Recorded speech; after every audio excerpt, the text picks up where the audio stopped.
पधारो। हाँ, और हम Hey, Adi, we don't have any spinach in the house. What would you like in your?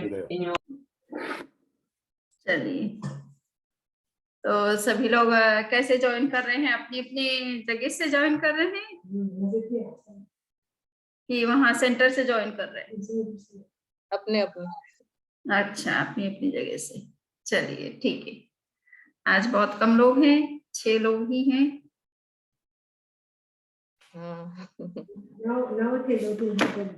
अच्छा, हमने जो कोटड़िया के वहाँ कुछ प्रोग्राम है तो सब वहाँ गए हैं। अच्छा अच्छा। हाँ, हम भी जाएंगे मगर हम आपका सुनकर जाएंगे। तो आप लोगों को नहीं जाना था? जाएंगे आपका सुनने के बाद। नहीं, हमको बुलाया था मगर तृमली जी हम आप यहाँ बैठना जास्ती पसंद किया। चलिए, बहुत ही अच्छा। चलिए शुरू करते हैं। ओम ह्रीं नमो अरहंताण। ओम ह्रीं नमो सिद्धाणं। ओम ह्रीं नमो आयर्याणं। ओम ह्रीं नमो उवच्छायाणं। ओम ह्रीं नमो लोये सव्वसाहूणम्। ऐसो पंच नमोक्कारो सर्वपावपनाशनो मंगलानं च सव्वेसिं परमं हवै मंगलम्। ओके,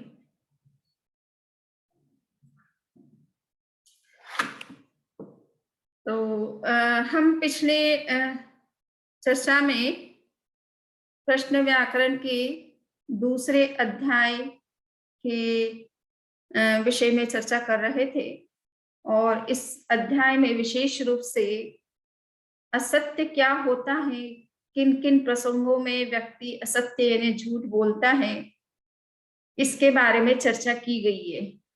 और इससे अपने को समझ में आता है कि हम कभी कभी मजाक में या किस किस प्रसंग में क्या क्या कहाँ कहाँ किस तरह से हम असत्य बोल देते हैं और असत्य बोलना एक प्रकार का पाप है।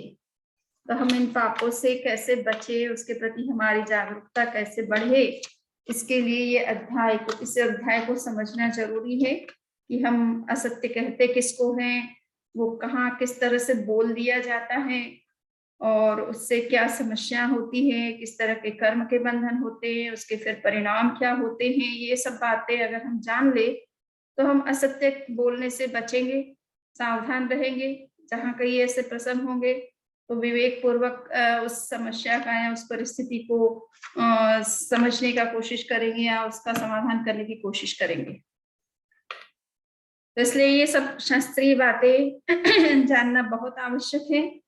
धर्म का मतलब ही है कि सद आचरण, आचरण हमारा कितना अच्छा हो सकता है, कितना सही हो सकता है, कितना सत्य पर आधारित हो सकता है, ये धर्म का मूल उद्देश्य होता है।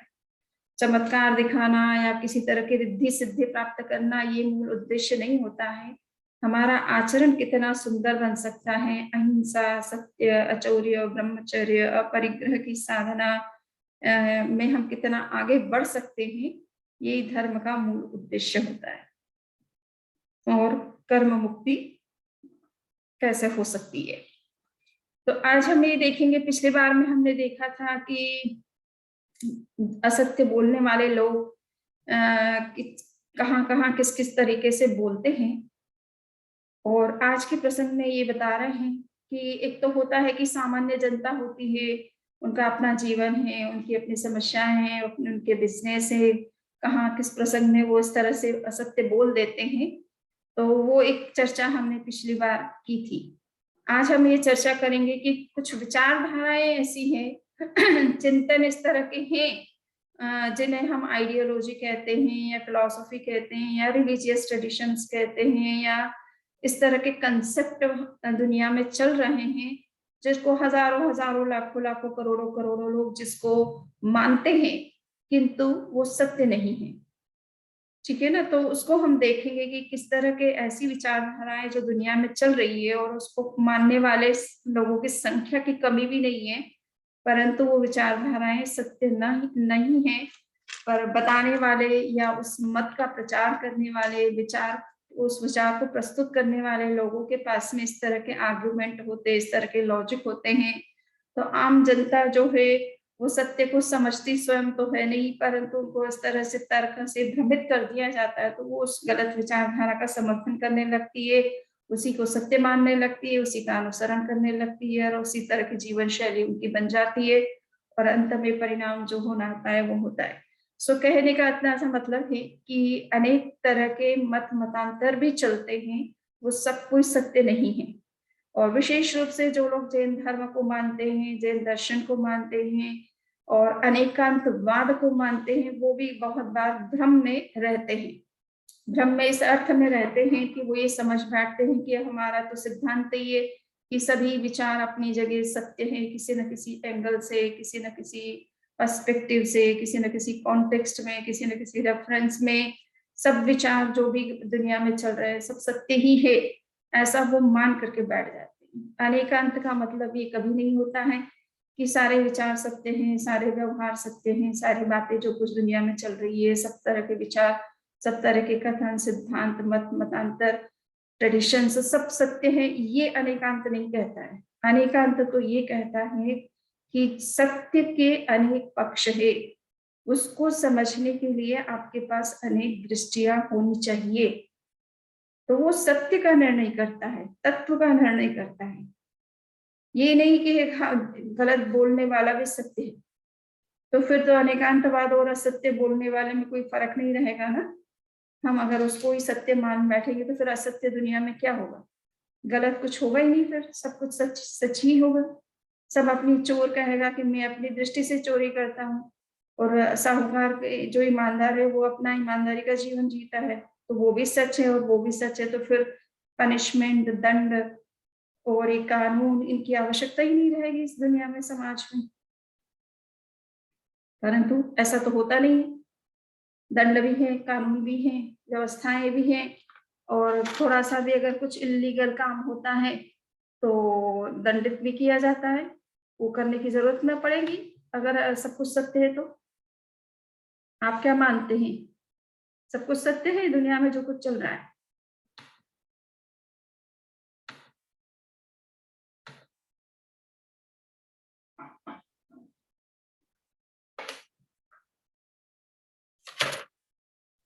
उत्तर देंगे कोई?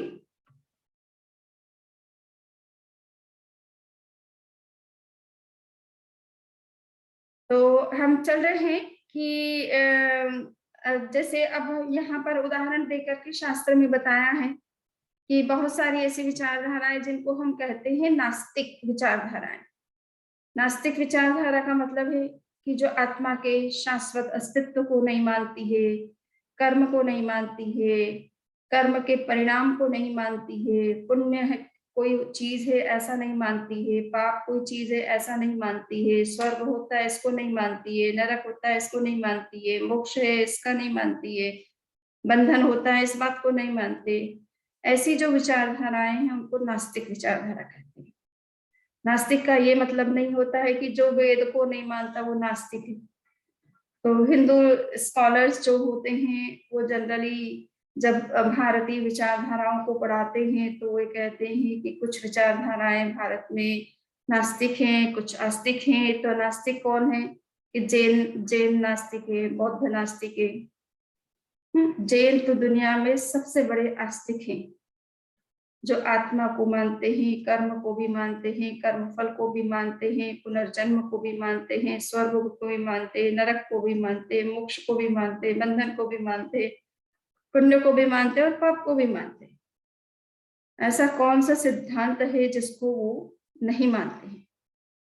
तो जो सिद्धांत है, जो सत्य है, जो तत्व है, उसका निर्णय करने वाली ये सबसे अपने आप में कहना चाहिए कि सबसे विशिष्ट विचारधारा है, जिसमें सत्य और तत्व के ऊपर ही सारी चर्चाएं की जाती है, तत्व को ही समझने की बात की जाती है।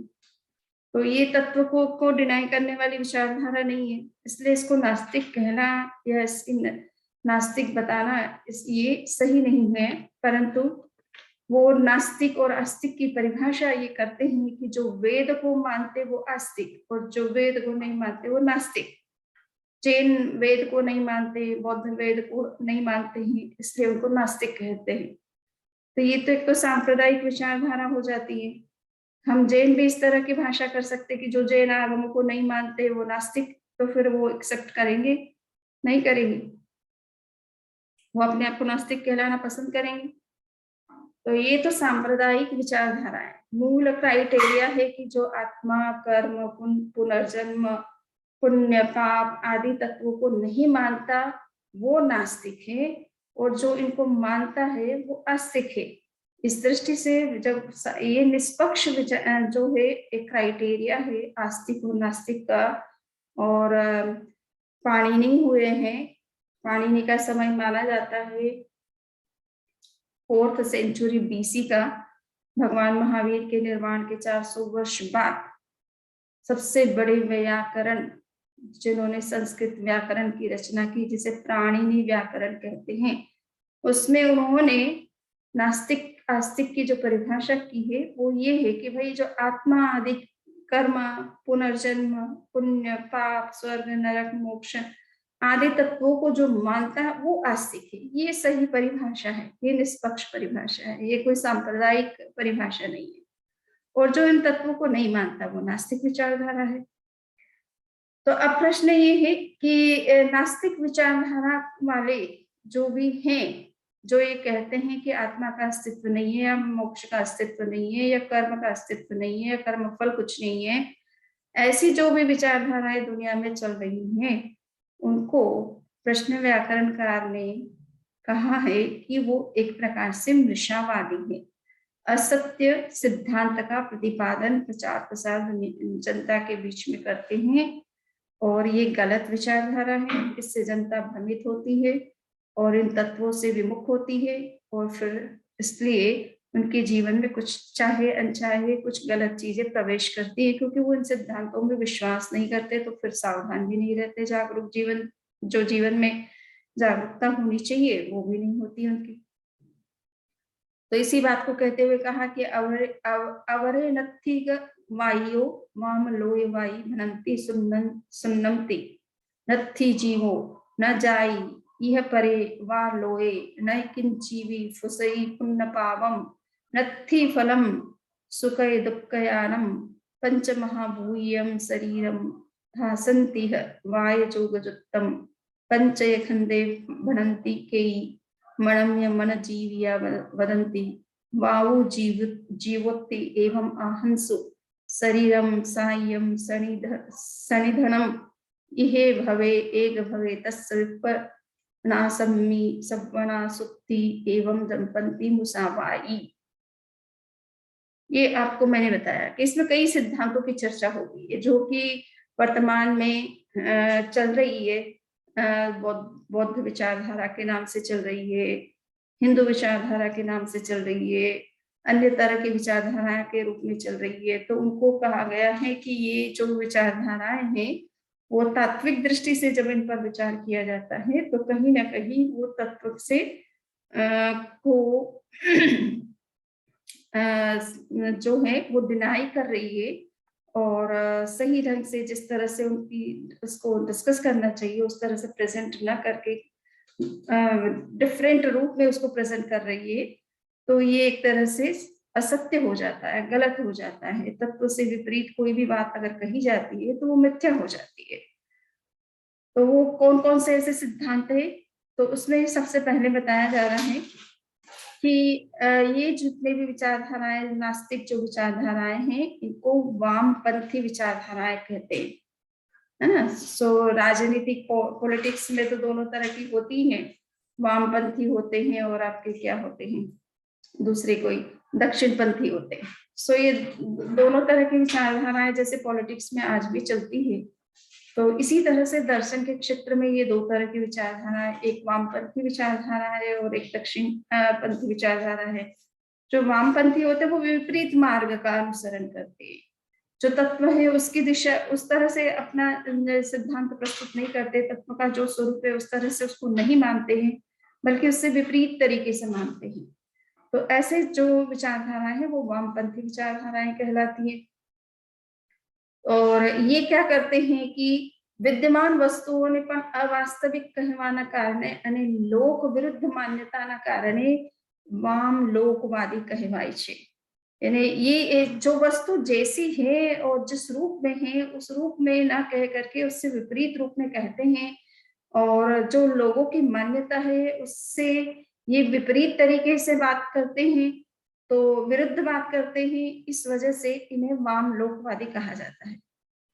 उनका कहते हैं उन कथन अप्रमाण, वो इस तरह से बात करते हैं कि आज जगत शून्य सर्वथा असत्य है ना, ये जगत शून्य है। आप बौद्धों के बुद्धिज्म को तो सभी जानते ही हैं। बौद्ध विचारधारा बहुत प्राचीन काल से यानी बुद्ध का जन्म हुआ, और बुद्ध जब से बुद्ध बने और बाद में उनके जब से शिष्य बने, उन शिष्यों ने बौद्ध विचारधारा का प्रचार प्रसार भारत के कोने कोने में और विश्व के कोने कोने में करने की कोशिश की है। और वो विचारधारा बहुत फैली हुई है, क्योंकि कुछ बातें इतनी सिंपल तरीके से उन्होंने स्प्रेड की है जिससे कि आम व्यक्ति के लिए उस धर्म को अपनाना इजी हो जाता है। परंतु बुद्धिज्म में चार तरह के दो संप्रदाय हैं, हीनयान संप्रदाय और महायान संप्रदाय। हीनयान संप्रदाय की दो विचारधाराएं हैं जिनको कहते हैं सूत्रांतिक और वैधाशिक, और महायान विचारधारा में दो तरह की विचारधारा हैं, उसमें एक है शून्यवादी और दूसरे हैं विज्ञानवादी। तो अभी यहाँ पे बात हो रही है शून्यवादी की। शून्यवादी का कहना है कि ये विश्व जिसको आप देख रहे हैं उसका कोई अस्तित्व नहीं है, ठीक है ना। आप जो समझ रहे हैं कि दुनिया ऐसी है या चीजें ऐसी हैं या इनका स्वरूप ऐसा है, तो ये जो कुछ आप समझ रहे हो तो वैसी बात नहीं है। तो कार को आप समझ रहे कि ये कार है, टेबल को टेबल समझ रहे, कुर्सी को कुर्सी समझ रहे, किसी व्यक्ति को किसी व्यक्ति के रूप में से देख रहे हैं, समझ रहे हैं। तो जो कुछ भी आप समझ रहे हैं वास्तव में वो जिसको जिस रूप में समझ रहे हैं वो पदार्थ वैसा है नहीं। तो ऐसा सब कुछ शून्य ही शून्य है। आप इन चीजों को है ऐसा भी नहीं बता सकते हो कि ये कार है, आप ये भी नहीं कह सकते हो ये कार नहीं है, आप ये भी नहीं कह सकते हो कि कार है भी और नहीं भी, और ये भी नहीं कह सकते हो कि ये कार नहीं है और ये कार है। इस तरह से भी आप नहीं कह सकते। तो आपके पास में कहने का कोई तरीका नहीं है। वस्तु का स्वरूप ऐसा है कि जिसको आप है नहीं या दोनों रूपों में या दोनों ही रूपों में नेगेट नहीं कर सकते हो। तो कोई तरीका नहीं है। वस्तु का स्वरूप ही ऐसा है कि जिसको अभिव्यक्त करना संभव नहीं होता है।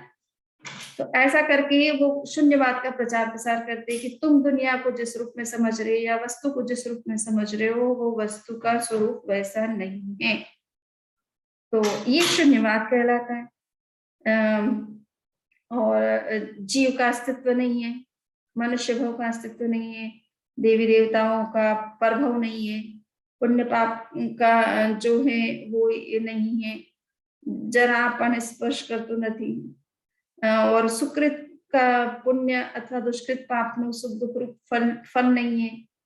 और ये इस तरह की जो मान्यताएं हैं कि आप जो समझ रहे हैं पुण्य को पुण्य के रूप में, पाप को पाप के रूप में, ये सब कुछ ऐसा कुछ नहीं है। तो ये सबको डिनाई करते हैं। So whatever you are understanding, whatever you are perceiving, everything is not existing. आपके नॉलेज में जो कुछ आ रहा है वो कुछ वैसा एग्जिस्ट करते ही नहीं है। आपकी ये सब कुछ आपकी कल्पना है। एक दृष्टि से समझा जाए तो वास्तव में वस्तु का जो स्वरूप है वो आपके अनुभव से बहुत परे है। आप उसे एक्सप्लेन नहीं कर सकते, आप उसे समझ नहीं सकते हो। जो कुछ देख रहे हो, जो कुछ समझ रहे हो, उसका कोई सेंस नहीं है, वो सब मीनिंगलेस। तो ऐसी विचारधारा को शून्यवादी कहते हैं, शून्यवाद विचारधारा कहते हैं। दूसरा है कि और आज शरीर 5 भूत का बना हुआ है। एक विचारधारा है जिसको चारवाक विचारधारा कहते हैं। वर्तमान में वो इस तरह का कोई संप्रदाय है नहीं, कोई उसके फॉलोवर्स नहीं है, कोई उनकी टेक्स्ट बुक नहीं है, तो इसलिए आज भी वो शास्त्रों में उसका उल्लेख, प्राचीन शास्त्रों में उसका उल्लेख है। जिस समय ये ग्रंथ लिखे गए थे उस समय वो विचारधारा प्रचलित थी, तो उसके संप्रदाय थे, उसके आचार्य थे, उसकी जो भी ट्रेडिशन थी, और टेक्स्ट वगैरह भी होंगे, पर वर्तमान में ऐसा कुछ है नहीं।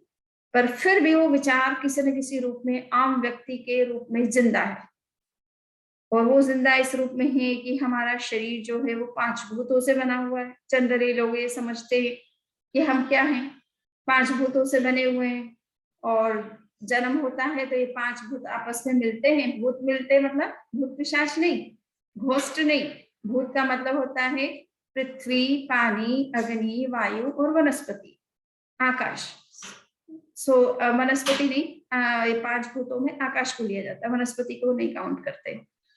सो ये 5 तत्वों से हमारा शरीर का उत्पत्ति होती है, और जब ये 5 तत्व आपस में मिलते हैं तभी इसमें शरीर में एक प्राण चेतना का भी विकास हो जाता है, अपने आप हो जाता है जब 5 तत्व मिलते हैं। और उसको समझाने के लिए वो उदाहरण देते कि इन 5 तत्वों के योग से हमें ज्ञान या चेतना का विकास कैसे होता है। तो वो कहते हैं कि आप पान खाते हो, पान को खाने से जब उसमें चूना और कत्था और अन्य चीजें डाल करके जब आप पान चबाते हो तो आपके होठ में लालिमा का रंग आने लगता है। तो ये लालिमा, ये लाल रंग जो आपके होठों पर आ रहा है, ये देखा जाए तो पान में तो था नहीं, चूने में नहीं था, कत्था अपने कलर का था, परंतु ये जो लाल रंग होठों पर आता है पान चबाने से, खाने से, वो कत्थे जैसा भी लाल नहीं, कुछ डिफरेंट लाल है। और उसमें फिर जो भी पान सुपारी, जो भी सुपारी, इलायची, जो कुछ भी डाली जाती है उसमें भी वो कलर नहीं था। फिर ये कलर आया कहाँ से? तो वो कहते हैं कि जिस तरह से चूने को, पत्ते को, पान को, सुपारी को, गुलकंद को, गुलाब कतरी को, इन सब चीजों को जब आप मिलाते हो आपस में तो इस कलर की उत्पत्ति हो जाती है, एक नया कलर उत्पन्न हो जाता है उनके सबके मिलने से। तो ऐसा कई बार होता है, अपन 2 चीजें मिलाते हैं तो कोई तीसरा तरह का प्रोडक्ट तैयार हो जाता है। तो संसार में जितने भी इतने सारे प्रोडक्ट्स हैं, अब दूध है, दूध तो एक ही प्रकार की चीज है, चीनी एक प्रकार की चीज है। अब दूध में जो टेस्ट है वो उसका अपना टेस्ट है, चीनी का अपना टेस्ट है। किंतु आप जब दूध को खोआ बनाते हो, मावा बनाते हो, फिर उसमें चीनी ऐड करते हो, फिर उसमें अन्य चीज इंग्रेडिएंट्स मिलाते हो, तो वो एक मिष्ठान, एक मिठाई के रूप में तैयार हो जाता है, स्वीट बन जाती है एक प्रकार की। और उसका टेस्ट बिल्कुल डिफरेंट होता है, जो कि न मावे में होता है, न चीनी में होता है, न अन्य इंग्रेडिएंट्स में होता है। उनके मिक्स करने से वो एक नया प्रकार का टेस्ट क्रिएट हो जाता है, उसके अंदर एक नया तरह का प्रोडक्ट बन जाता है। तो उनका ये कहना है, विशेष रूप से चार्वाक विचारधारा का ये मानना है कि पदार्थ, ये पृथ्वी, पानी, अग्नि, वायु और आकाश तत्व का जब आपस में उचित मात्रा में योग बनता है तो उस योग से चेतना की उत्पत्ति हो जाती है ना। जीव, जो जैसे हम जीव कहते हैं, आत्मा कहते हैं, चेतना कहते हैं, ज्ञान कहते हैं, कॉन्शियसनेस कहते हैं, जिस रूप में तुम जीव को समझते हो, वो उस तत्व की उत्पत्ति इन 5 तत्वों के योग से होती है। ये उनका अपना मान्यता है। तो और कुछ लोग ऐसे कहते हैं कि ये जो श्वास है ना, यही आप जीव है। श्वास लेना, श्वास छोड़ना, जब तक श्वास है तब तक आश है, तब तक जीवन है, और जिस दिन श्वास खत्म हुआ उस दिन जीवन खत्म हो गया। इसका मतलब श्वास ही आत्मा है, श्वास ही जीवन है, श्वास ही प्राण है, श्वास ही एक तरह से लाइफ है हमारा। सो इस तरह की मान्यता रखने वाले भी बहुत सारे लोग हैं। चाइनीज फिलोसॉफी है, चाइनीज रिलीजन है, जापानीज रिलीजन है, ये श्वास को ही जीवात्मा समझते हैं, श्वास ही आत्मा है। आत्मा को जब बात शेंग शब्द से वो उसको एक्सप्रेस करते हैं, शेंग, हमारे अंदर शेंग यानी आत्मा तत्व है, वो श्वास के रूप में है। उसे शेंग का मतलब ब्रेथ। सो ब्रीदिंग के रूप में जो हमारे अंदर तत्व है वही आत्मा है। तो ऐसे ही चाइनीज फिलोसॉफी, ऐसे ही जापानीज फिलोसॉफी मानती है। तो ये सारी विचारधाराएं एक दृष्टि से मिथ्या मान्यता है, जिन दृष्टि से आत्मा का जो स्वरूप ये समझ रहे हैं वो ऐसा स्वरूप नहीं है। आत्मा कुछ भिन्न तरीके का है जिसको ये समझ नहीं पा रहे हैं, और चाहे जिस तरह से उसे एक्सप्लेन कर रहे हैं, तो ये हम उसे सही नहीं मान सकते। ये नहीं कह सकते कि अमुक दृष्टि से ये सही है, नहीं। आत्म तत्व की बात चल रही है, आत्म तत्व को समझने की बात चल रही है, तो आत्म तत्व को आत्म तत्व के तरीके से समझना होगा। इसमें इस दृष्टि उस दृष्टि से मतलब नहीं है। सो यहाँ पर है। और अब है कि बौद्ध है, जिस तरह से ये चार्वाक विचारधारा समझती है कि हमारे क्या नाम है, 5 तत्व, जो 5 भूत जिन्हें कहा जाता है, पंच तत्व जिन्हें कहा जाता है, हिंदू परंपरा में तो बहुत ही प्रचलित है, आयुर्वेद में बहुत प्रचलित है कि पंच तत्वों में जो है किसी की डेथ होती है तो कहते हैं कि पंच तत्वों में विलीन हो गए, ठीक है ना। तो पंच तत्वों में विलीन हो गए का मतलब है कि मृत्यु के बाद में पृथ्वी पृथ्वी में मिल गई, पानी पानी में मिल गया, अग्नि अग्नि में मिल गए, वायु वायु में मिल गया, और आकाश आकाश के साथ मिल गया। सो ऐसा पंच तत्व में विलीन हो गया, ऐसा समझते हैं। तो वास्तव में ये तो शरीर जिन तत्वों से बना हुआ है वो तत्व ठीक है, मृत्यु के बाद में वो तत्व अपने स्वरूप में चले जाते हैं, या किसी और रूप में कन्वर्ट हो जाते हैं। वो उस स्वरूप में भी नहीं जिस रूप में थे उस रूप में नहीं, किसी डिफरेंट रूप में बदल जाते हैं। तो जैसे बॉडी को जब क्रिमेट करते हैं, जब उसका संस्कार करते हैं, तो वो राख में बदल गई। पहले वो हमारी फिजिकल बॉडी के रूप में थी, उसका अपना कोई कलर था, कोई उसका स्ट्रक्चर था, उसका हाइट थी, कुछ लेंथ था, विड्थ थी, जो कुछ भी था। डेथ के बाद में जब उसको क्रिमेट कर देते हैं तो वो राख में कन्वर्ट हो गया। हड्डियां, कम से कम थोड़ी बहुत हड्डियां हैं, नख हैं, कुछ इस तरह की चीजें अलग हो जाती है जो जल्दी से जलती नहीं है। बाकी बॉडी का हर पार्ट जो एक तरह से जल जाता है, तो ब्लड ब्लड कुछ दिखता नहीं है फिर बाद में। तो ये कन्वर्ट हो गया किसी और तत्व के अंदर, किसी और रूप में कन्वर्ट हो गया। बट कहने का इतना ही मतलब है कि शरीर इन तत्वों से मिलकर के भले बनता हो, परंतु शरीर से भिन्न आत्मा भिन्न है उससे। हम शरीर को आत्मा नहीं समझेंगे। शरीर किस जिनसे बना है उन्हीं इसको आत्मा, उन्हीं से आत्मा बनी है, ऐसा कहना उचित सिद्धांत नहीं है, सही सिद्धांत नहीं है। और अगर हम ऐसा मान लेते हैं तो व्यक्ति ये सोचता है कि जब तक हम जिए हैं, जी रहे हैं, तब तक तो जीवन है, आत्मा है, उसके बाद उसका कोई अस्तित्व नहीं है। तो इसलिए सांख्य दर्शन में एक सिद्धांत बहुत प्रचलित हो गया कि जिसको कहते हैं कि यावत जीवेत सुखम जीवेत, ऋणम कृत्वा हृतम पिबेत, भस्मीभूतस्य देहस्य पुनरागमनम कुतः। वो कहते हैं कि इंसान को ना एंजॉय करना चाहिए अपना लाइफ, जब तक जिए बहुत आनंद से जिए, मौज मस्ती करे, जितना जो भी कुछ खाना है, पीना है, ओढ़ना है, पहनना है, घूमना है, फिरना है, अपना आराम से सब कुछ करना चाहिए उसको। और अगर जरूरत पड़े तो लोन ले ले, कर्ज ले ले, और अपना आराम से एंजॉय करे अपनी लाइफ को। क्यों? क्योंकि भस्मीभूतस्य देहस्य पुनरागमनम कुतः। इन्हें पैसा ले भी लोगे आप, बैंक से ले लो, चाहे किसी व्यक्ति से ले लो, उधार ले लो, परंतु उस पैसे को चुकाने की चिंता मत करो, क्योंकि जब देह मृत्यु होगी तो देह नष्ट हो जाएगी, फिर कोई अस्तित्व ही नहीं रहेगा, तुम्हें कोई पैसा चुकाना ही नहीं, वापस जन्म होना ही नहीं है, तो फिर किस बात का डर है तुम्हें। तो ये इस तरह के सिद्धांत जब निकल करके फिर सामने आते हैं, मिथ्या मान्यताएं फिर पनपती है, और उसी से व्यक्ति भोगवाद, विलासिता की तरफ आगे बढ़ता है। वो ये सोचता है कि ये बस जियो तो अच्छे से, सुख से जियो, आनंद से जियो, मौज मस्ती करो, इसके लिए ही जीवन मिला है। अब उसमें भी संयम करना सीख जाएंगे, वो जो चीज है उनका भी उपभोग नहीं करेंगे तो कब करेंगे? फिर इकट्ठा करने का उसका सेंस ही क्या है? तो ऐसी ऐसी मान्यताओं के कारण से व्यक्ति जो है फिर भोग में, विलासिता में, और जो नहीं करना चाहिए उन कामों में चला जाता है, क्योंकि उसकी मान्यता इस तरह की है कि अस्तित्व हमारा मृत्यु के बाद बचना नहीं है, और वापस रिटर्न होना नहीं है, वहीं समाप्त हो जाना है। तो जब तक जिए तब तक आनंद से जिए और सब कुछ मौज मस्ती करें, घूमना फिरना, जहाँ कहीं जाना है, जहाँ उसमें अपना समय लगा, ये धर्म कर्म करने की कोई जरूरत नहीं है। सो ऐसी मान्यता, मिथ्या मान्यता का ये परिणाम होता है।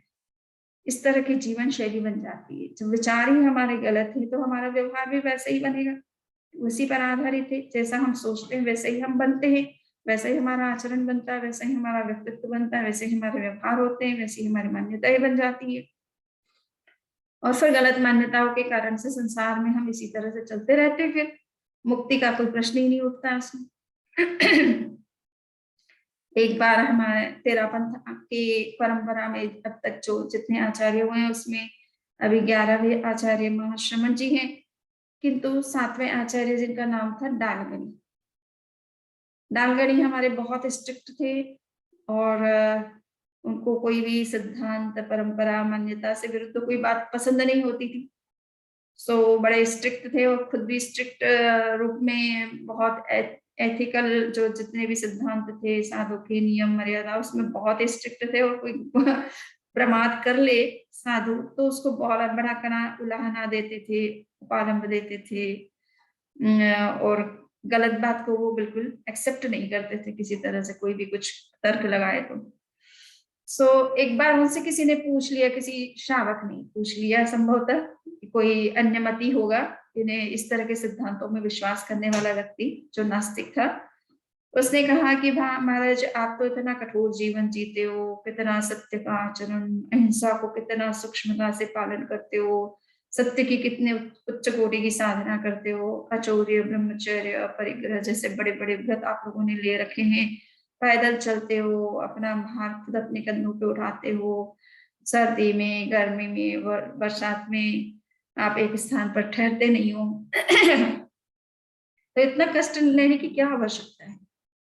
जीवन मिला है, आप मनुष्य हैं, बुद्धि संपन्न हैं, सक्षम हैं, सब कुछ कर सकते हैं, सब कुछ है भी सही, उसको छोड़ करके निकलने का क्या मतलब है? और किसने देखा स्वर्ग, किसने देखा मोक्ष है, किसने देखा कि बंधन से मुक्ति होती है, अस्तित्व हमारा बाद में मृत्यु के बाद भी रहता है? ये किस आज तक किसी ने, जाने वाले ने आकर के कहा है आपको? और जो भी मोक्ष गए हैं उन्होंने आके बताया कि वो मुक्त हो चुके हैं, अब वहां पर मोक्ष में बड़ा सुख आनंद ले रहे हैं। वो इस तरह से आपको जब आकर के कहा नहीं तो आप कैसे जानते हो ये सब चीजें? और क्यों भ्रम में आप ये इतना कठोर जीवन जीते हो, इतना कष्ट उठाते हो, गर्मी में चलते हो, कितनी जमीन गर्म होती है, पैर रखना ही मुश्किल होता है, ठंडी कितनी होती है, कपड़े आपके पास इतने लिमिटेड कपड़े होते हैं, कितनी ठंड के साथ में आप रहते हो, तो ये सब क्या इतनी कठोर साधना करने की आवश्यकता है? तो उन्होंने कहा कि तुम्हारा चिंतन तो वैसे तो तुम्हारा सोचना लगता है कि तुम बहुत ही सीरियसली सोच रहे हो इन सब चीजों को, परंतु हमारी ये मान्यता है कि आत्मा है, कर्म के बंधन भी होते हैं। हम अगर इस तरह का सांसारिक जीवन जीते हैं तो नए कर्मों के बंधन होते रहते हैं, पुराने कर्मों को तोड़ना ही बहुत कठिन होता है, और अगर नए कर्म का बंधन करते रहेंगे तो कब मुक्ति होगी? इसलिए इन कर्मों के बंधन से बचने के लिए कठोर जीवन जीना भी जरूरी है। हम ऐसे काम क्यों करें कि नए कर्मों के बंधन वापस हो, फिर उनको तोड़ने के लिए हम साधना करें और इस तरह से करते ही रहे, उससे कोई एंड नहीं आना है। तो कहीं ना कहीं हमें स्टॉप करना पड़ेगा। जहां नए कर्म के बंधन को जब तक नहीं रोकेंगे तब तक हमारा जो प्रयत्न है, पुरुषार्थ है, जो लक्ष्य है, वो कभी प्राप्त नहीं हो सकता है। इसलिए हम इस तरह का कठोर जीवन जीते हैं, ऐसे व्रत स्वीकार करते हैं कि हम ऐसा कोई काम ही ना करें जिससे नए कर्मों का बंधन हो, और स्पेशली पाप कर्मों का तो बंधन हो ही नहीं। सदाचरण से तो चलो पुण्य कर्मों का बंधन भले हो जाता है, वो भी छूट जाएगा अपने समय के साथ। हम उसके लिए भी नहीं कर रहे, पुण्य के लिए भी हम धर्म नहीं करते, सदाचरण नहीं करते, हम अपनी मुक्ति के लिए करते हैं। हमें पुण्य पाप सबसे ऊपर उठ करके अपनी मुक्ति की बात सोचते हैं हम, और इसके लिए ये कठोर जीवन जरूरी है। बिना तपे कोई सोना भी जो है वो निखरता नहीं है, उसके ऊपर जो मिट्टी चढ़ी हुई है उसे भी उतारने के लिए 1000 डिग्री आंच की जरूरत पड़ती है। अगर हम इस तरह से तपेंगे नहीं, खपेंगे नहीं, कुछ साधना नहीं करेंगे तो कर्मों से मुक्ति ऐसे सिंपल सोचने से, बोलने से नहीं होती। तो पुरुषार्थ तो हर व्यक्ति को करना ही पड़ता है, जितना बड़ा लक्ष्य उतना ही बड़ा पुरुषार्थ उसको जरूरी है तो होता है। तो तुम्हारे मत से सपोज कल से हमें ये लगे कि मोक्ष नहीं भी है, मुक्ति नहीं भी है, आत्मा का अमर अस्तित्व ना भी है, तो भी अगर हम ये जीवन जीते हैं तो इसमें हानि क्या है? गलत तो कुछ है नहीं, सब कुछ बढ़िया ही है। हम अच्छे नियमों का पालन कर रहे हैं, अच्छे आचरण का अपनाने की कोशिश कर रहे हैं। दुनिया में इससे किसी को कोई प्रॉब्लम तो होती नहीं है। हम किसी को ना कोई कष्ट देते हैं, ना किसी के साथ कोई गलत व्यवहार करते हैं, ना कोई किसी का चीज अपने अधिकार में लेते हैं, और कोई तरह के गलत संबंध किसी के साथ नहीं करते हैं, कोई तरह का परिग्रह नहीं रखते हैं किसी को। कोई तो हमसे क्या समस्या है? किसी को कोई समस्या तो है नहीं, किसी ना हम किसी के लिए समस्या है। हमारा अपना जीवन है, अपनी साधना का जीवन है, तो इसमें बुराई तो कुछ है नहीं। जो कुछ कर रहे हैं वो तो सब कुछ बढ़िया ही है। बोले नहीं, जीवन तो बहुत ही अच्छा है आपका, बहुत ही वेरी बेस्ट है, पर इतना कठोर जीवन जीना आपका हमें कुछ सेंस समझ में नहीं आता। उन्होंने कहा कि ठीक है, सपोज अगर ये हमारे सिद्धांत के हिसाब से मोक्ष भी है, आत्मा की अमरता भी है, कर्म की मुक्ति भी होती, कर्म से मुक्ति भी हो सकती है अगर हम इस तरह की साधना करें, और ये सारे सिद्धांत सही है जो हम मान करके चल रहे हैं, तो तुम ये बताओ कि तुम जिस तरह का जीवन जी रहे हो, नास्तिक जो जीवन जी रहे हो, जिस तरह के आचरण कर रहे हो, भोग और विलासिता में डूबे हुए हो, और वही जीवन के तुम्हारे लक्ष्य बन चुके हैं, उसके अलावा तुम कुछ सोचते ही नहीं, उसके बियॉन्ड भी कुछ है। तो अगर सपोज तुम्हारी अगर कल से मृत्यु किसी भी प्राणी की इस तरह से होती है, और उसको जब पता चल जाए कि उसका पुण्य और पाप भी है और उसका फल उसको मिलने वाला है, तो तुम्हारी मान्यता के अनुसार इस तरह के आचरण का क्या परिणाम होगा? इस तरह की जीवन शैली का क्या फल होगा?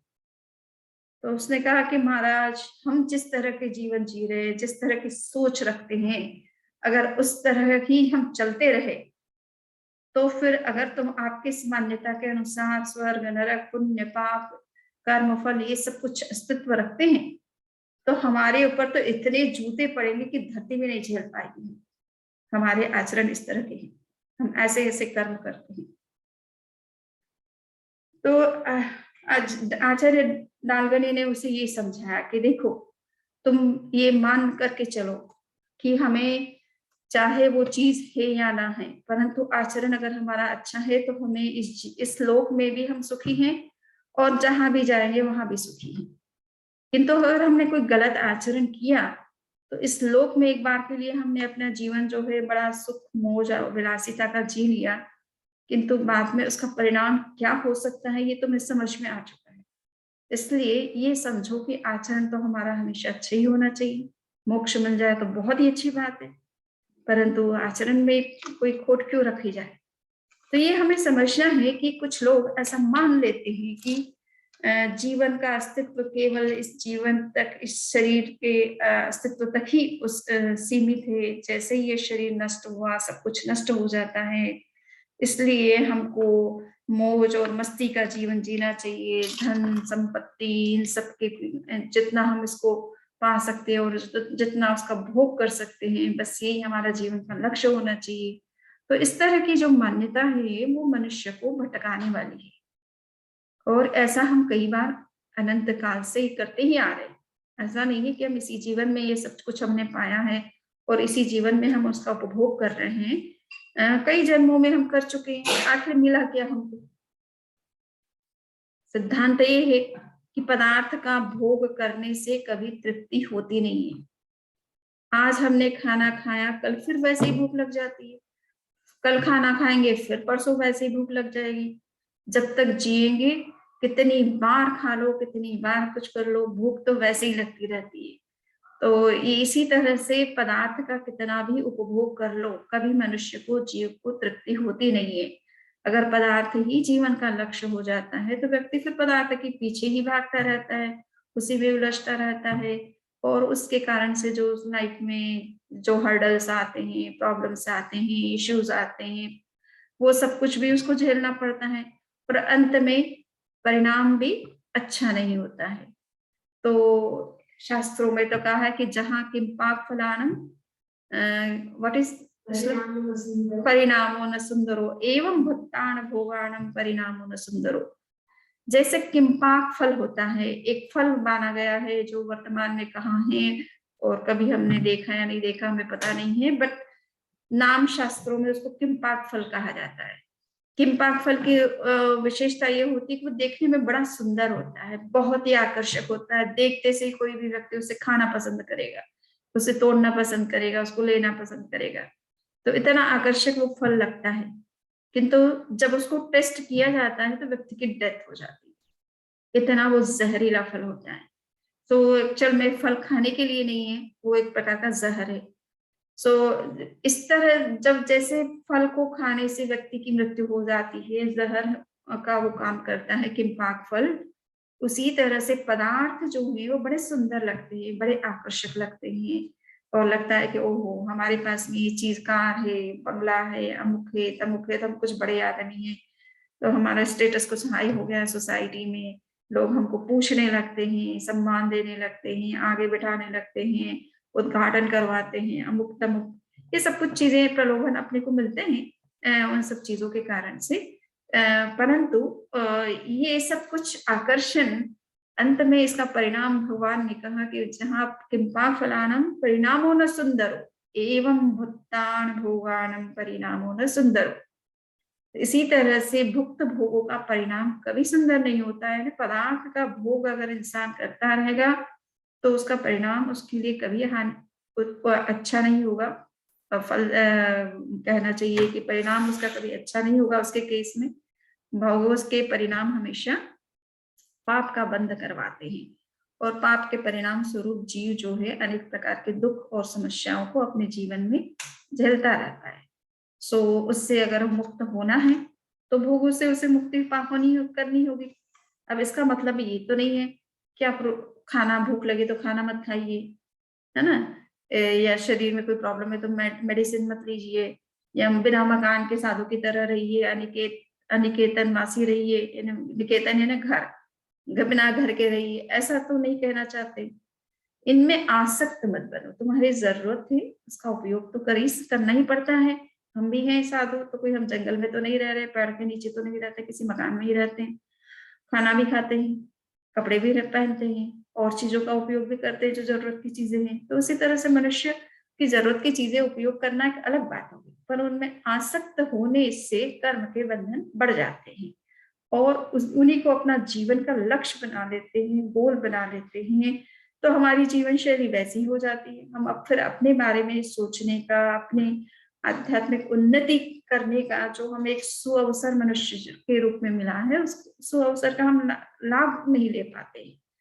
और इसीलिए शास्त्रों में मनुष्य जीवन के दुर्लभता को बहुत तरीके से समझाया है कि एक आपके हाथ में कोहिनूर हीरा है या चिंतामणि रत्न है। कोहिनूर तो बहुत छोटी चीज है, ठीक है ना। सो एक चिंतामणि रत्न आपके हाथ में आया हुआ है, इससे जो चाहते हो वो तुम अचीव कर सकते हो। और सबसे बड़ी चाह हमारी क्या है? मुक्ति हमारी, कर्मों से मुक्ति, जन्म मरण से मुक्ति, दुखों से मुक्ति, बंधनों से मुक्ति। तो ये जब मुक्ति से बढ़कर के इस दुनिया में और कोई चीज है ही नहीं, उसको पाने के लिए अपना जो शुद्ध स्वरूप है उस स्वरूप में स्थित होना, ये हमारे जीवन का लक्ष्य है। शुद्ध आत्म स्वरूप में, आत्म तत्व में, भगवत स्वरूप जिसे कहा जाता है, वैष्णव रूप कहा जाता है हिंदू परंपरा में, पर ब्रह्म स्वरूप कहा जाता है। तो ये शुद्धात्मा का जो स्वरूप है उस स्वरूप में स्थित होना, ये हमारा मूल लक्ष्य है। और उसके लिए आवश्यक है कि हम बंधन से मुक्त बने। जब तक शरीर से बंधे रहेंगे तब तक उस स्वरूप की अनुभूति हम कर ही नहीं पाएंगे। शरीर के इर्द गिर्द हमारी चेतना घूमती रहेगी, कब हमें कपड़ा पहनना है, कब हमें वो क्लीन करना है, कब हमें क्या चाहिए, कब हमें क्या चाहिए। वो सारी बॉडी से जुड़ी हुई चीजें हैं जिनके पीछे हमारा सारा समय निकल जाता है और लाइफ बस इस शरीर की नीड्स को पूरा करने में ही बीत जाता है। थोड़े बहुत और रिलेशन और बढ़ जाते हैं उसके कारण से, तो रिलेशन की चिंताएं बढ़ जाती है और उसी में समय हमारा बीत जाता है। तो जो चिंतामणि रत्न मनुष्य जन्म के रूप में हमें अपने हाथ में आया हुआ, उसका तो हम लाभ उठा ही नहीं पाते। उसको कहते कि काग उड़ाने में, ना कौवा उड़ाने में हम उपयोग कर रहे हैं, यानी फालतू चीजों में हम अपना मनुष्य जीवन का जो बहुमूल्य हमारा समय है वो छोटी मोटी चीजों में, आपका लक्ष्य, आपको बहुत बड़ी चीज मिल सकती है, उसकी जगह आप बिल्कुल छोटी छोटी चीजें अगर बटोरने में समय लगाएंगे तो बड़ी चीज तो हाथ से निकल जाएंगी ना, उसको पाने के लिए जो समय चाहिए वो आपके पास नहीं रहेगा। तो इसलिए शास्त्र समझाता है कि ये पदार्थ है, ये भोग, इसको जीवन का लक्ष्य नहीं बनाना। तो हमारी जरूरत हो सकती है, सब लोग साथ नहीं बन सकते हैं कि बिना घर के, बिना परिवार के रह सकते हो, और मिले तो खाएं, ना मिले तो ना खाएं, कोई सम्मान करे तो ठीक है, कोई अपमान करे तो वो भी बढ़िया है, उसको भी अपना तप और धर्म समझ करके वो उसको सहन करते हैं। परंतु वो स्थिति सबकी नहीं हो सकती है, तो कोई बात नहीं, जरूरत की चीजें आपको रखनी, उपयोग करनी पड़ सकती है, बट आसक्त होने से या जीवन का वही उद्देश्य बन जाने से जीवन जो है वो एक तरह से पदार्थ में फंस जाता है और अपने मूल लक्ष्य से भटक जाता है। सो यहाँ पर इसलिए कह रहे कि इस तरह की विचारधाराएं जब रखी जाती है कि हम शरीर है, शरीर ही हमारा अस्तित्व है, यही सहम है, हम अपनी पहचान अपने शरीर के आधार पर बना चुके हैं कि मैं कौन हूँ, तो बस ये मेरा फिजिकल जो अस्तित्व है वही मैं हूँ, ऐसा हम समझ बैठते हैं। और इस कारण से अपने इसी अस्तित्व की रक्षा में, इसकी सुरक्षा में, इसके ही आवश्यकता की पूर्ति में हमारा वक्त निकल जाता है। तो ये मिथ्या मान्यता है किस तरह से हमारी जीवन शैली को, हमारे दृष्टिकोण को, हमारे चिंतन को बिल्कुल डिफरेंट बना देती है, और फिर उससे बाहर कुछ सोचना या उससे बियॉन्ड कुछ सोचना तो हमारे हाथ की बात नहीं रहती, क्योंकि मान्यता ये वैसी बन गई, विश्वास ही वैसा बन गया कि मैं शरीर हूँ, शरीर से भिन्न हूं, ऐसा हम सोचते नहीं, मैं शरीर हूं ऐसा ज्यादा सोचते हैं, सोचते भी नहीं हो, भले मानते नहीं हो, परंतु व्यवहार इस बात को करता है कि हम शरीर को ही अपना अस्तित्व समझ बैठे हैं, और इसीलिए हमारा वक्त इन चीजों में ज्यादा जा रहा है। तो ये मिथ्या मान्यताएं किस तरह से हमारे जीवन को भटकाने वाली और मूल उद्देश्य से दूर ले जाने वाली है। तो मैंने एक तो पंचतत्व, पंचभूतों की बात कही कि पंचभूतों को ही अपना शरीर समझना, उनसे निर्मित शरीर को ही को मानना और शरीर को ही अपना अस्तित्व समझ लेना। इसी तरह से बौद्धों में ये मान्यता है कि हमारा जो जीवन है, हमारा जो व्यक्तित्व है, जिस रूप में अभी वर्तमान में हम कुछ हैं, वो 5 स्कंधों से मिलकर के बना है। हिंदू परंपरा में है कि हमारा शरीर पंचभूतों से मिलकर बना है, और बौद्ध में संप्रदाय में ये है कि हमारा शरीर 5 स्कंधों से मिलकर के बना है। और वो 5 स्कंध क्या है? रूप है, वेदना है, विज्ञान है, संज्ञा है और संस्कार है। ये 5 तत्व माने गए हैं बौद्धिस्ट परंपरा में। और वो कहते हैं इन 5 तत्वों के योग से हमारा ये व्यक्तित्व बना हुआ है, जो कुछ भी हम जिस रूप में हम दिख रहे हैं। और ये जब मृत्यु होती है तो ये 5 स्कंध अलग हो जाते हैं, और फिर जब नया जन्म होता है तो पुनः 5 स्कंध जो है वो हमारे अस्तित्व के साथ जुड़ जाते हैं। किंतु ये सारी चीजें जो हैं वो क्षणिक भी है। क्षणिक का मतलब है कि हर समय बदल रही है, हर समय बदल रही है, एक जैसी नहीं रहती। तो हमारा रूप बदल रहा है, हमारी वेदना यानी सुख दुख की जो अनुभूति है, किसी समय हम बहुत सुखी महसूस करते हैं, कभी दुखी हो जाते हैं, फिर सुखी महसूस करते हैं, फिर दुखी हो जाते हैं, ऐसा चलता रहता है। एक जैसी स्थिति हमेशा नहीं रहती है।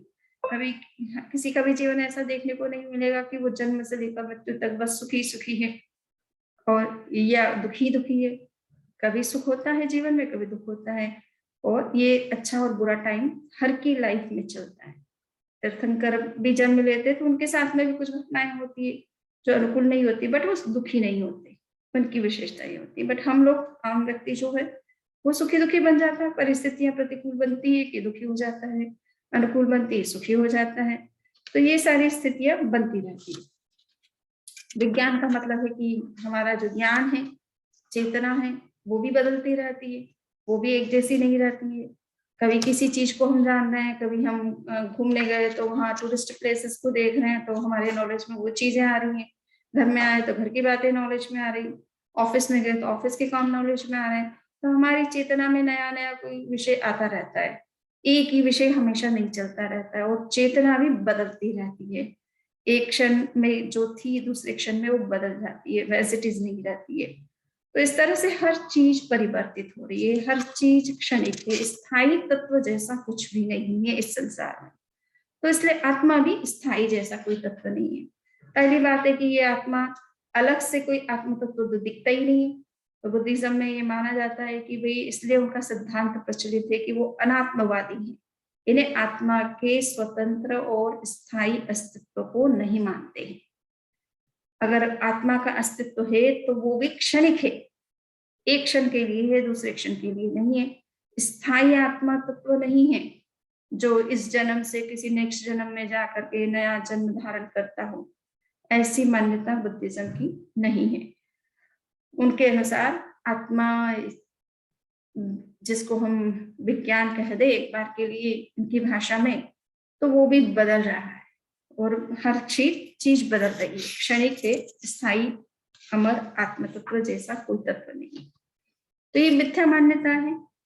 प्रश्न ये आता है, अगर आत्मा स्थिर नहीं है तो फिर पुनर्जन्म को तो बुद्धिज्म में माना गया कि कोई पुनर्जन्म होता है, इस जन्म से प्राणी जो है दूसरे जन्म में जाता है और जन्म लेता है।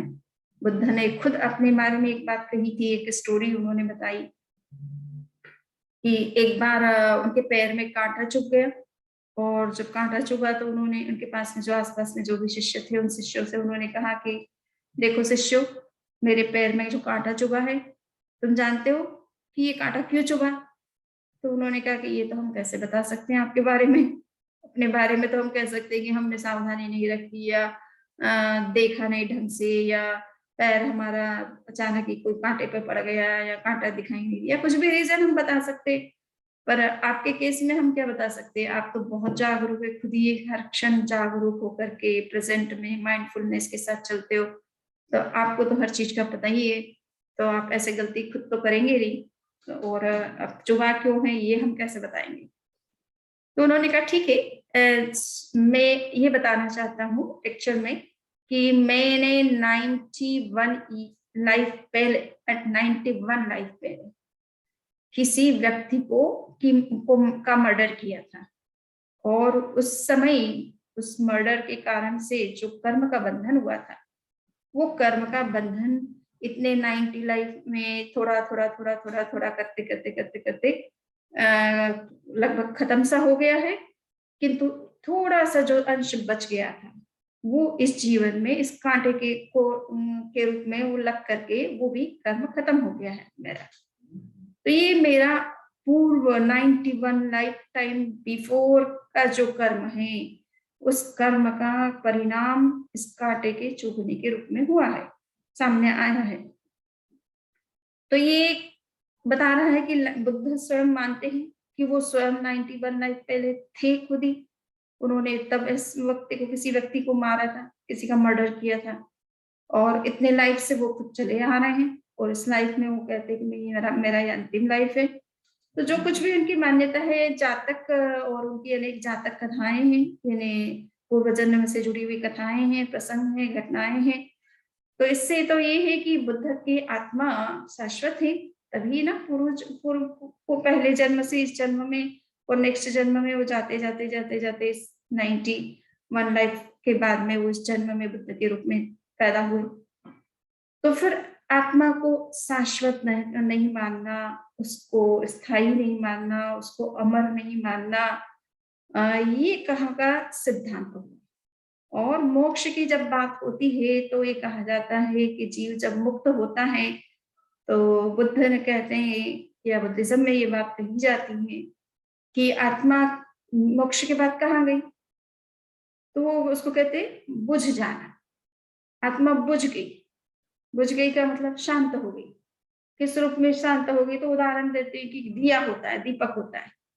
जैसे आप दीपक दिवाली के दिनों में दीपक जलाते हो, या देवी देवता की जब कभी पूजा करते हो, या मंदिर में जब जाते हो तो दीवा करते हो, आरती उतारते हो, तो उसमें जो भी दिया होता है जिसको भी आप जलाते हो, उसमें जब तक तेल है तब तक वो जलता रहता है, घी है तब तक जलता रहता है, उसके बाद में वो बुझ जाता है। अब बुझ गया तो कोई पूछ सकता है कि जब तक वो जल रहा था तब तक तो लो दिख रही थी आपको, अब जब वो बुझ गया तो वो लो कहाँ गई? इसका उत्तर किसी के पास है कि वो लो कहाँ गई? कोई बता सकता है कि लो कहाँ गई दीपक की?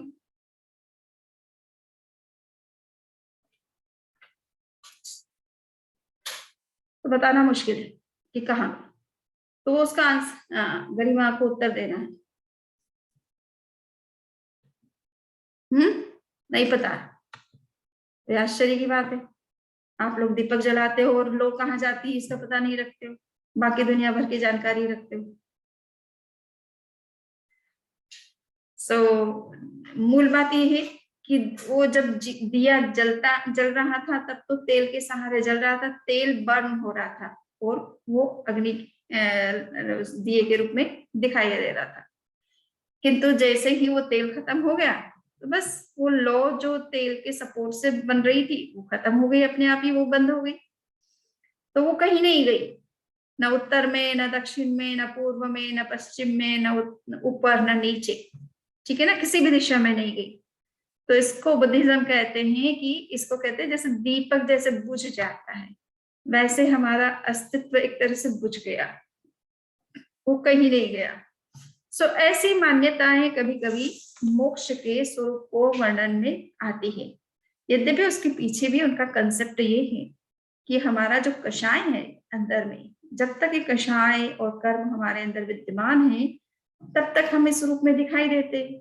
अब जब जैसे तेल दिए के अंदर तेल खत्म हो गया तो लो बनना बंद हो गई ना, वो उसका सोर्स था लो का।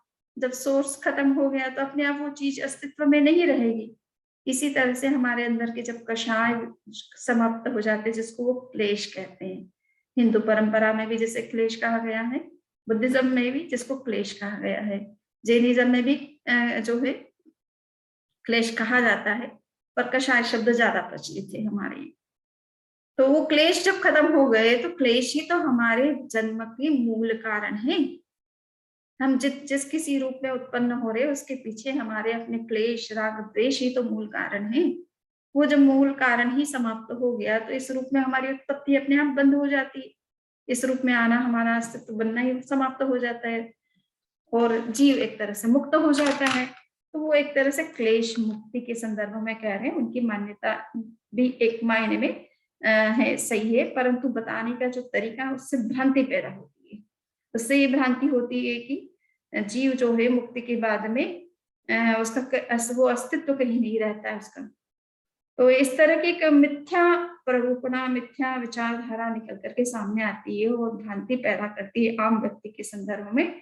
तो हम बहुत ज्यादा मिस्टिकल या मिस्टीरियस लैंग्वेज में अगर बोलते हैं तो आम पब्लिक उसको नहीं समझ पाती है और उसकी मान्यताएं फिर विपरीत बनने लग जाती है।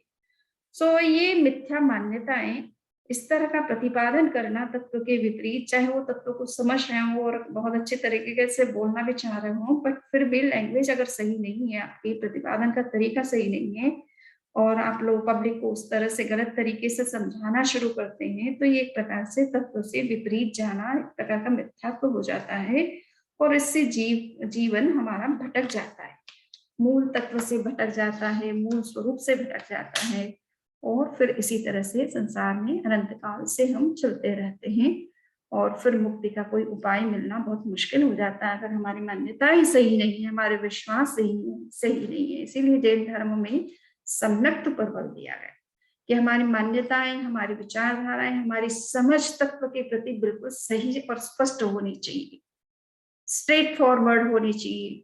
तो भगवान महावीर जब कभी बोले तो वो इस तरह की मिस्टिकल लैंग्वेज नहीं यूज करते, मिस्टीरियस लैंग्वेज यूज नहीं करते, थियोलॉजिकल ट्रेडिशन नहीं है कि ईश्वर के ऊपर सब कुछ छोड़ दिया, ईश्वर सब कुछ करता है और जो भी हो रहा है उसकी इच्छा से हो रहा है, इस तरह की भाषा में वो प्रयोग नहीं करते। बिल्कुल स्पष्ट कि ये तुम करते हो इसलिए ऐसा होता है, तो इससे बचो, बस अपने आचरण को सही रखो, आदतों को सही रखो, विचारों को सही रखो, सिद्धांतों को सही ढंग से समझो और उसका सही ढंग से आचरण करो, पालन करो, तो मुक्ति किसी की नहीं हुई, सबकी हो जाएगी। अनंत जीव अब तक मुक्त हो चुके हैं तो हमारी भी मुक्ति हो जाएगी, पर तत्व को समझ करके फॉलो करेंगे तभी ना होगी।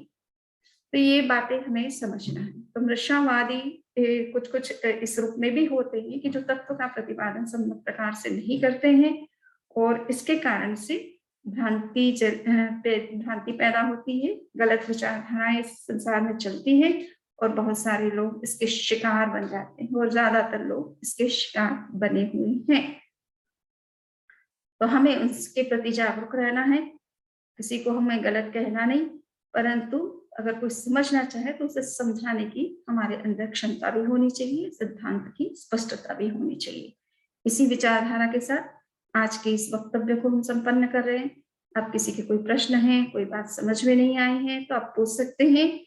आज हमने विशेष रूप से दर्शन, आत्म तत्व और दार्शनिक और तत्व संबंधी जो विचारधारा है उसके को समझने की कोशिश की है। तो अब किसी के कोई प्रश्न है तो आपके पास 5 मिनट का टाइम है।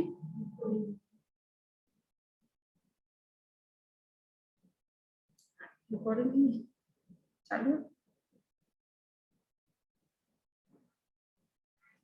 किसी को कोई जिज्ञासा है? No question?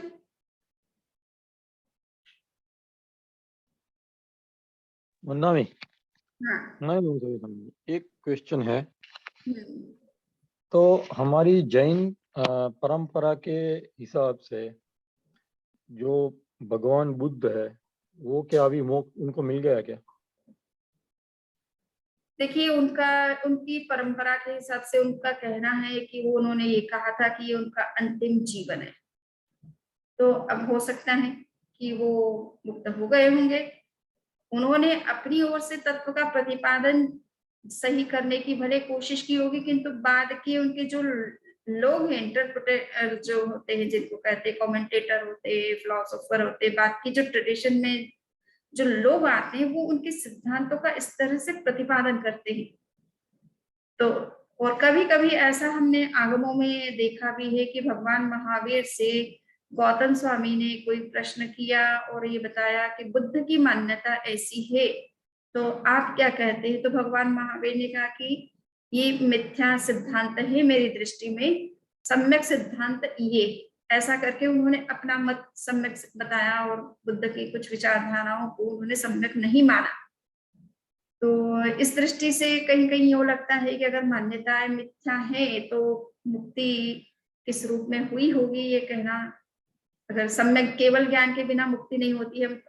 पिछली बार अगर आप तो नहीं होंगे पर जैन टेम्पल में हमारा लेक्चर होता है तो हमने इसी विषय पर चर्चा की थी कि उसमें एक प्रश्न आया था कि क्या केवल सामायिक करने से, पोषक करने से, उपवास करने से, माला जपने से, प्रवचन इत्यादि सुनने से, शास्त्र का स्वाध्याय करने से मुक्ति हो जाएगी? तो भगवान महावीर ने कहा कि इतने मात्र से मुक्ति नहीं होगी, ये चीजें तो करनी तो है, किंतु इसके साथ साथ में केवल ज्ञान चाहिए तब मोक्ष होता है। मुक्ति से पहले केवल ज्ञान का प्राप्त होना भी आवश्यक है। इन क्रियाओं के साथ साथ में केवल ज्ञान की प्राप्ति भी होनी आवश्यक है। और अगर केवल ज्ञान हो गया है तो फिर आपका सिद्धांत मिथ्या नहीं हो सकता है ना।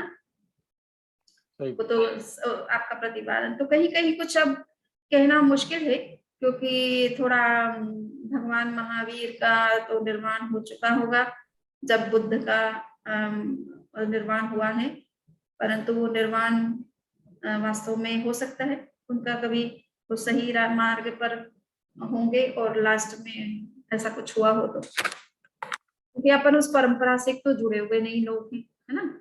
सो उनकी क्या दशा थी, क्या स्थिति थी, उसके अपन साक्षी नहीं है।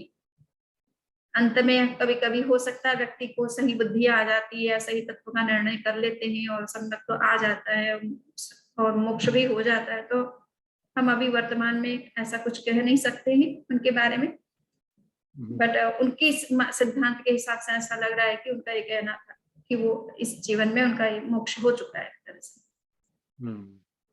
ठीक है ना। और बुद्धिस्ट जो महायान खाली केवल ज्ञानी को ही मालूम पड़ता है ना।